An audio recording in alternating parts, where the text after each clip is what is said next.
Hello friends, तो आपका फिर से बहुत बहुत स्वागत है मेरे चैनल सुडो पावर पे। और इस एपिसोड के अंदर हम लोग देखने वाले हैं सेल्फ क्लास इंस्टेंस। ठीक है फ्रेंड्स, तो सेल्फ तो हम लोग ऑलरेडी पिछले एपिसोड के अंदर देख चुके हैं, लेकिन इस एपिसोड के अंदर हम लोग उसको थोड़ा डीपली समझेंगे तो आपको और ज़्यादा आइडिया आएगा कि किस तरीके से आप सेल्फ उसको क्लास के अंदर यूज़ कर सकते हो। ठीक है फ्रेंड्स, तो चलो स्टार्ट करते हैं।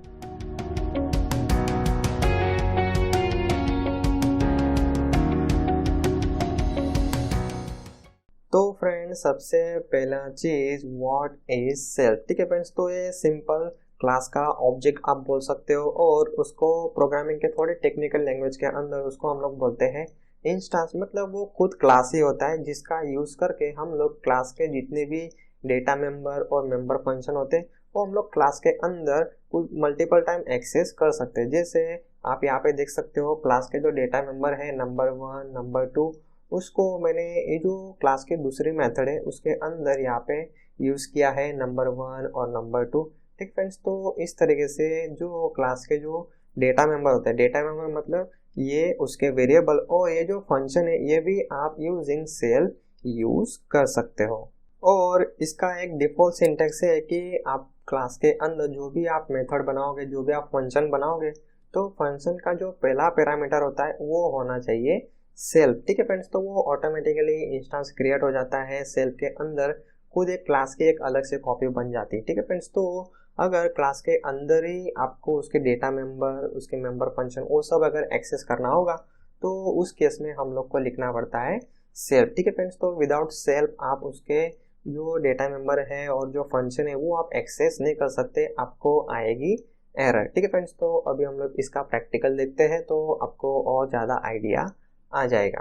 तो अभी हम लोग प्रैक्टिकल के अंदर कुछ इस तरीके से कैलकुलेटर क्लास बनाने वाले हैं जिसके अंदर यहाँ पे आप देख सकते हो मैंने यहाँ पे सेल्फ नंबर 1 नंबर 2 मतलब पहले उसके जो डेटा नंबर है वो हम लोगों ने यूजिंग कंस्ट्रक्टर इनिशियलाइज कर दिया। अभी ये जो सिंपल सी मेथड है ऐड, इसके अंदर अगर मुझे नंबर 1 नंबर 2 यूज करना है तो कुछ इस तरीके से हम लोग को self dot number 1 plus self dot number 2, मतलब इन शॉर्ट अगर मुझे उसके वेरिएबल एक्सेस करने हैं क्लास के अंदर ही किसी दूसरे मेथड के अंदर। ठीक है फ्रेंड्स, तो अभी हम लोग क्लास के अंदर ही है, क्लास के बाहर आप उसको एक्सेस नहीं कर सकते सेल्फ को, क्लास के अंदर ही आपको यूज करना है।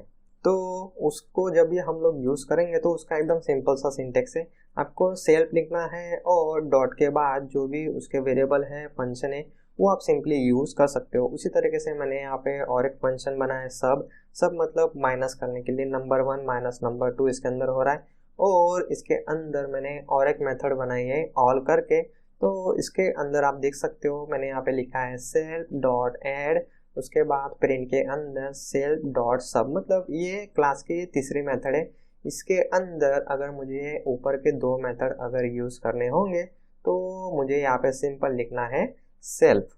तो जैसे हम लोग यहाँ पे डेटा मेंबर मतलब जो वेरिएबल एक्सेस कर रहे थे सेल्फ डॉट लिख के, उसी तरीके से हम लोग मेथड भी एक्सेस कर सकते हैं। आपको सिंपल लिखना है सेल्फ डॉट, उसके बाद जो भी मेथड होगी एडिशन सब्ट्रैक्शन जो भी मतलब आपने मेथड बनाया होगा वो आप सिंपली यहाँ पे कॉल कर सकते हो। तो अभी हम लोग यही प्रैक्टिकल अभी हम लोग रन करके देख लेते हैं। तो फ्रेंड अभी आ जाओ VS कोड के अंदर। तो पिछले एपिसोड के अंदर हम लोगों ने देखा था कंस्ट्रक्टर, उसके अंदर सिंपल सी मेथड बनाई थी ऐड। तो कंस्ट्रक्टर तो ऑटोमेटिकली कॉल होता है। अगर आपने मेरा पिछला एपिसोड नहीं देखा है तो वो पहले आपको देखना है और उसकी प्रैक्टिस आपको जरूर करना है। ठीक है फ्रेंड्स, तो अभी हम लोग देख रहे हैं इस एपिसोड के अंदर सेल्फ। तो कोई भी क्लास की मेथड होती है, वो कंस्ट्रक्टर हो या फिर नॉर्मल मेथड हो, उसके अंदर आपको सेल्फ तो हर बार पास ही करना होता है और वो पहले पोजीशन पे ही होना चाहिए। ठीक है फ्रेंड्स, तो यहाँ पे जो डेटा मेंबर है वो हम लोग कुछ इस तरीके से सेल्फ डॉट लिख के एक्सेस कर सकते हैं। तो इनिशियलाइजर के अंदर तो हम लोग सिंपल उसके अंदर वैल्यू स्टोर करते हैं। तो फिलहाल तो इसके अंदर वैल्यू स्टोर हो रहा है, लेकिन जो मेथड है उसके अंदर आप जो चाहो वो ऑपरेशन कर सकते हो। और अगर आपको डेटा मेंबर एक्सेस करना है किसी दूसरे मेथड के अंदर और वो क्लास की मेथड ही होनी चाहिए। ठीक है फ्रेंड्स, तो क्लास की मेथड के अंदर सिंपल आप लिख सकते हो सेल्फ डॉट नंबर 1 और सेल्फ डॉट मतलब जो भी उसका क्लास का वेरिएबल होगा उसके साथ। ठीक है फ्रेंड्स, तो अभी मैं यहाँ पे और एक मेथड बनाने वाला हूँ। तो अभी मैं दूसरे मेथड बना रहा हूँ सब्ट्रैक्शन, मतलब इसके अंदर नंबर 1 माइनस नंबर 2 होने वाला है। और एक मेथड में इसके अंदर बना लेता हूँ और उसका नाम मैं रख देता हूँ ऑल ऑपरेशन। ठीक है फ्रेंड्स, तो मेथड का नाम तो आपको जो रखना हो वो आप रख सकते हो। और अभी इस मेथड के अंदर मैं क्या करूँगा, तो बाकी की जो दो मेथड है वो मैं इसके अंदर ही कॉल कर सकता हूँ। तो मुझे क्या करना है, सिंपल यहाँ पे लिखना है सेल्फ, उसके बाद जो भी मेथड होगा वो मेथड का यहाँ पे नाम। मतलब जनरली हम लोग जैसे आप यहाँ पे देख सकते हो ऑब्जेक्ट के साथ मेथड हम लोग कॉल करते हैं, उसी तरीके से हम लोग क्लास के अंदर भी कर सकते हैं। तो क्लास के बाहर तो हमारे पास एक सेपरेट ऑब्जेक्ट होता है, लेकिन क्लास के अंदर तो ऐसा कुछ नहीं होता है। लेकिन क्लास के अंदर हम लोग को मिलता है सेल्फ ऑब्जेक्ट। तो सेल्फ के साथ आपको सिंपल वो जो भी मेथड होगा, जो भी उसका वेरिएबल होगा, वो सिंपल आप यूज कर सकते हो। तो यहाँ पे मैं कॉल कर लेता हूँ ऐड और उसके बाद सब। ठीक है फ्रेंड्स, तो अभी यहाँ पे ऐड मेथड मैंने कॉल किया है और इसको हम लोग सब भी कॉल कर लेते हैं। उसके बाद ऑल ऑपरेशन वाला जो मेथड है वो भी हम लोग यहाँ पे कॉल कर लेते हैं। ठीक है फ्रेंड्स, तो अभी मैं क्या करता हूँ, पहले तो इसकी वैल्यू में इंटरचेंज कर देता हूँ। पहले हम लोग एक एक देखते हैं और नीचे के जो दो है वो फिलहाल मैं कमेंट में रख देता हूँ। तो यहाँ पे हम लोग फाइल को रन करते हैं। तो यहाँ पे ऐड मेथड कॉल हुआ, तो यहाँ पे एडिशन हो गया और यहाँ पे 30 आउटपुट के अंदर आ गया। ठीक है फ्रेंड्स, तो अभी ये जो सब्ट्रैक्शन है उसको मैंने कमेंट से निकाल दिया और अभी हम लोग उसको रन करते हैं। तो आप यहाँ पे देख सकते हो जो सब्ट्रैक्ट मेथड है, सब मेथड है वो कॉल हुआ और नंबर 1 माइनस नंबर 2 मतलब आउटपुट के अंदर हम लोग को मिल गया 10। ठीक है फ्रेंड्स, तो अभी मैं ऐड और सब इन दोनों को मैं कमेंट में डाल देता हूँ, मतलब वो कॉल नहीं होगा। तो अभी मैं क्या करता हूँ, ऑल ऑपरेशन वाली मेथड कॉल करता हूँ। तो इससे क्या हो जाएगा, तो ऐड और सब्ट्रैक्शन दोनों एक ही साथ कॉल हो जाएगा और दोनों का आउटपुट हम लोग को आउटपुट के अंदर सिंपल मिल जाएगा। तो 30 और 10 हम लोग को आउटपुट के अंदर मिल रहा है। ठीक है फ्रेंड्स, तो यहाँ पे हम लोग को प्रिंट लिखने की जरूरत नहीं है। तो प्रिंट लिखा था इसलिए यहाँ पे नन आ रहा है, क्योंकि जो ऑल ऑपरेशन मेथड है वो हम लोग को कुछ भी रिटर्न नहीं कर रहा है, हम लोगों ने इसके अंदर सिंपल प्रिंट किया हुआ है।